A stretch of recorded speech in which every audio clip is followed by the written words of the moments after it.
This is a hand stitch sampler. We're going to learn to do a running stitch, a basting stitch, and a back stitch. A running stitch is used to mark something on a piece of fabric. The basting stitch, like your machine basting stitch, is used to temporarily connect two pieces together. Your back stitch is one of the oldest stitches, and that is used, and when people handmade their clothes, used a back stitch to put them together. It's very strong and durable. You're going to take two pieces of muslin and you're going to overlock them together. I've measured these out to be about 9 inches wide and about 5 inches tall. Then you're going to draw with a ruler 3 straight lines 1 inch apart, and they will extend about 6 to 7 inches long. You'll mark the beginnings and ends. The next step is to thread a sewing needle. You're going to do a single thread, means one end is going to hang, and you're going to knot the other. To make a simple knot, you're going to take the thread, you're going to wrap it around your finger once, and then twist it off your finger, pull. You'll end up with a perfect knot. That's how we're going to start. Our first stitch is our running stitch. We're going to start at the top row here. I am going to bring my needle up to that hole. Again, single thread.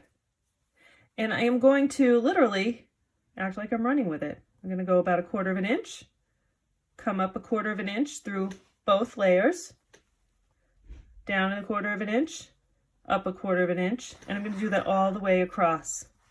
This is what the running stitch looks like. When you're finished, you'll have a row that looks like this.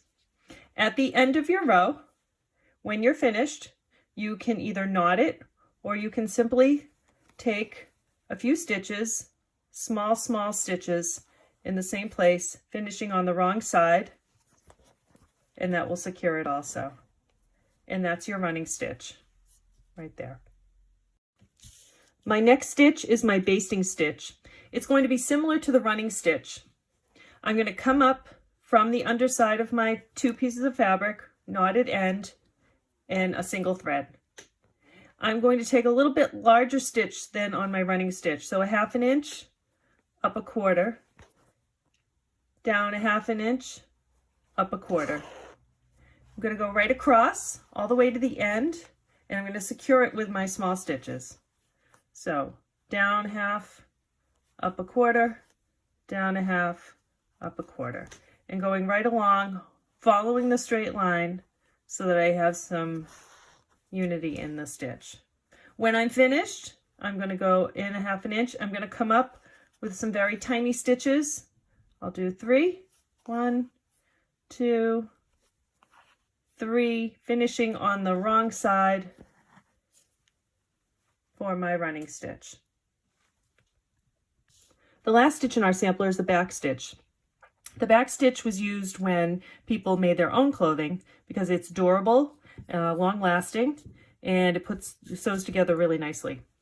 You're going to use single thread, knotted end. I'm going to come up from the wrong side, come to the top side, and pull. And then I'm just going to go back down so that I have a foundation into the same area, and come up about 1/2 inch forward. Instead of moving forward like I did with my basting and my running stitch, I'm going to go back 1/4 inch, and I'm going to come forward 1/4 inch in front of that. Now I'm going to go back into right around the area I first made my stitch and come up 1/4 inch ahead of my thread. So it's really 1/2 inch from where I'm entering. Again, I'm going to go into right around where I just brought the thread up from, and forward 1/4 inch from where my long thread is hanging. Again, this is called a back stitch because I'm going back, and if I look at the other side, I can see where it's coming back. Go into where the thread came up, forward 1/4 inch from where my thread is hanging, and draw it up. You'll carry that right across.